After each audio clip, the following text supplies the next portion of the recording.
Medicare for all may sound good, but it's actually not good policy, nor is it good politics. We should have universal health care, but it shouldn't be a kind of health care that kicks 150 million Americans off their health care. That's not smart policy. A strong reaction from the crowd this weekend at California's Democratic convention when presidential candidate John Delaney of Maryland said Medicare for all isn't good policy. The strong and overt reaction made news.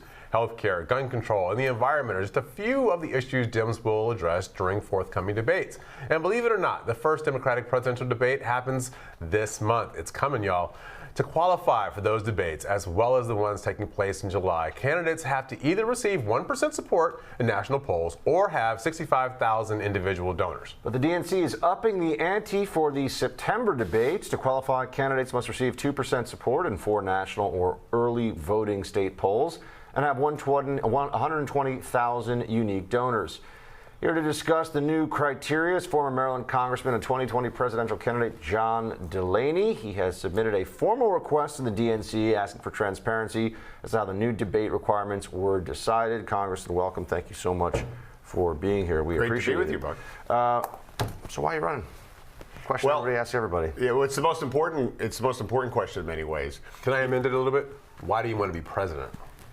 Well, they're the same thing. Well, now, listen, I think the central issue facing this country is how terribly divided we are, right? And I think we need a president who's committed to restoring a sense of common purpose, which doesn't mean we agree with each other on everything, but what it does mean is that we work together to get things done. I think we have a lot of problems that need to be solved in this country right now. I think we're leaving our kids a future that they don't deserve. We're not fulfilling our most fundamental responsibility, which is to leave the world better than we found it. And the reason for that is because we don't do anything. Because our politicians aren't committed to this notion of the politics of progress, which means we're supposed to go there and get things done. So that's actually why I'm running for president, to be the person who brings this country together, starts solving some of these problems where I think there's obvious ways forward where you can find common ground and allows us to rethink our future. What's the most important problem that you would want to solve that you think isn't just a progressive left-wing policy idea? Like people on the other side might actually say, that's interesting. I'd want to hear more about that. Well, I think this division in and of itself is a problem. So like national service. If I could maybe do one thing, I'd launch a large-scale, super exciting national service program so that every young person who graduates from high school is excited to serve their country, either in the military. Voluntary or? Well, it has to be voluntary. Okay. But I think you can make it, well, constitutionally it does. And I care about making sure things are constitutional, and it's not clear you can create a voluntary national service, a mandatory national service program. But I think you can make it so exciting that everyone will want to do it. They can join the military, they can do community service, they can be part of something called the Climate Corps, or they can just go rebuild parks and national infrastructure. You give them huge breaks on their student loans, they could get skills. I bet a bunch of universities would provide preferences for the kids applying to college if they did national service. I think you would create the kind of dynamic that every young person in the country would want to do it. I think it would change their life. They'd be instilled with this notion of service. Imagine a kid from D.C. rooming with a kid from rural Iowa going down to New Orleans to rebuild a national park. How great would that be? Yeah, for all of us, by the way, not just the young people. We'd look at those kids and we'd say to ourselves, we did something here. So that's something that I think everyone's interested in, to be honest with you. So you got me on that one. I think that is one of the best ideas that has not seen its day in the national policy landscape, because I worry that Americans don't have enough in common beyond following the Kardashians or HGTV, and we aren't all getting these bonds that unite people across generations that we know exist. And not just the kid in Iowa, but also Donald Trump Jr. or the kid in the Upper East Side of Manhattan. Right. Get that kid in it, and that's the reason. That's right. Yeah. That's the one that I'm more worried about. No, I said a kid from D.C. moved with a kid from a city. I mean, we're told by people that there's these huge divides, right, between kids who live in cities and kids that live in rural America. And there's no question how people are living. Other things are different between cities and rural America. But at the end of the day, we're all people. We're all Americans. Yeah, but right? The kid from Southeast D.C. is very different than the kid from Georgetown. There's no question. Right. That's why when you create one of these programs, you have to make sure there's incentives for all the kids to do it, right? So you got to create incentives for kids, right, who are having a hard time affording college. That's easy. You had a tough time at the debate at the California convention talking about Medicare for all. Did you sign up to go to that debate in order to have that confrontation, or were you surprised by the reaction of the crowd? I was a little surprised by the reaction of the crowd. I knew what I was about to say wasn't going to be overwhelmingly popular with that particular crowd. But listen, I tell the truth. And I think healthcare is too important a topic not to tell the truth about. Right? Healthcare is one of the most, if not the most important issue to most Americans right now. And I think we have this terrible tragedy of all these uninsured Americans. And we have to find a way forward to create a form of universal health care where they all have health care. But I think the proposal that so many people are getting behind, this Medicare for All proposal, is bad policy and it's bad politics. And someone's got to say that. Why? Why is it bad policy and bad politics? Well, let's talk about the politics first. 150 million Americans have private health insurance, and 70% of them like it.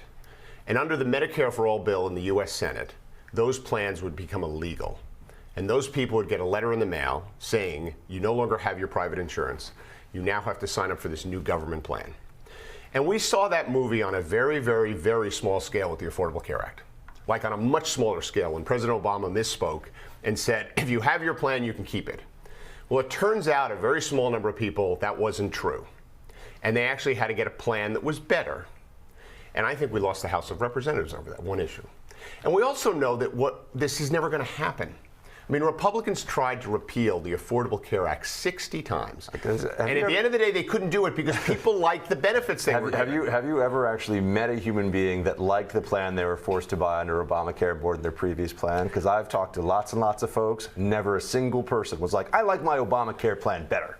Well, my whole point is the reason the Republicans could never overturn the Affordable Care Act is because it gave people expands Medicaid. It gives people a lot of free stuff. A benefit that they like. It gives them free stuff, yes. Taxpayer paid free stuff. And it's so I believe in the notion of the politics of addition.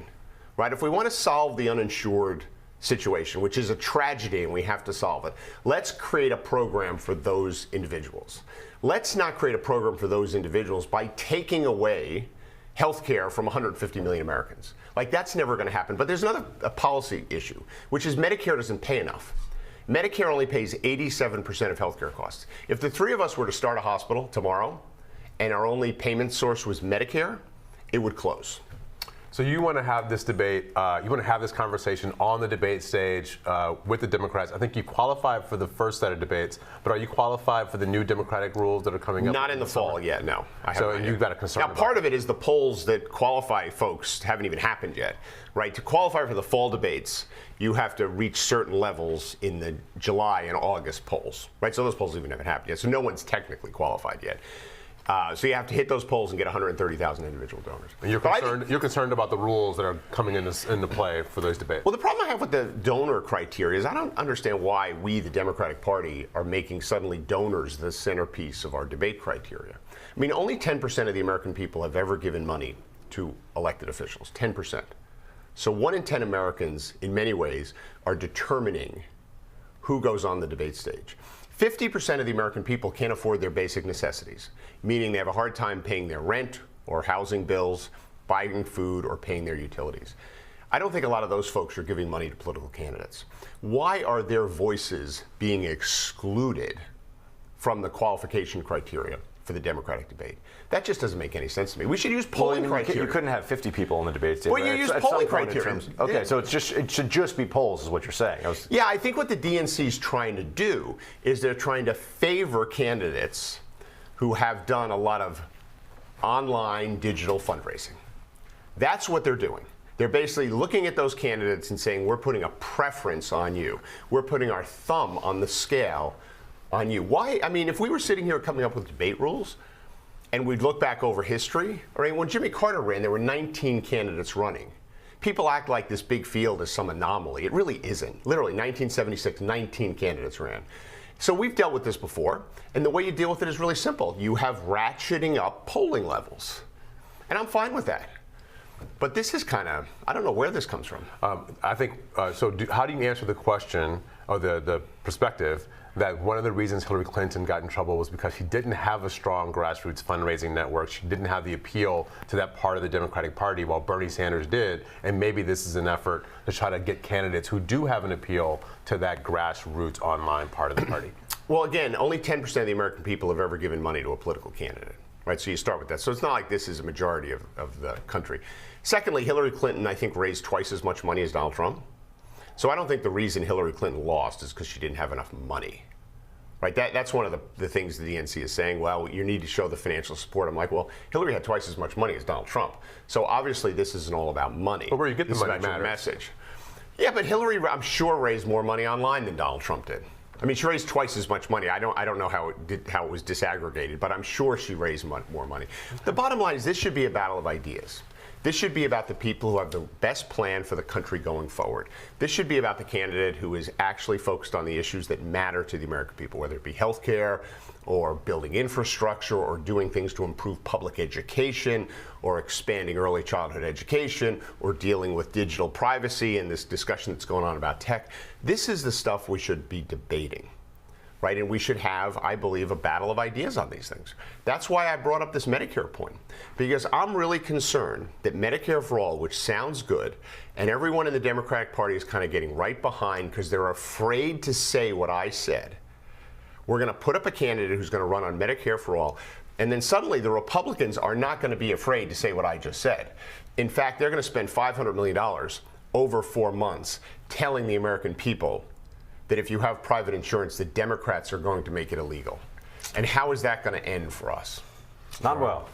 Thanks so much for coming. And so someone's got to make this point and actually have a real debate about what our policy. I want everyone to have health care. I have a universal health care plan, but it also allows people to have private insurance.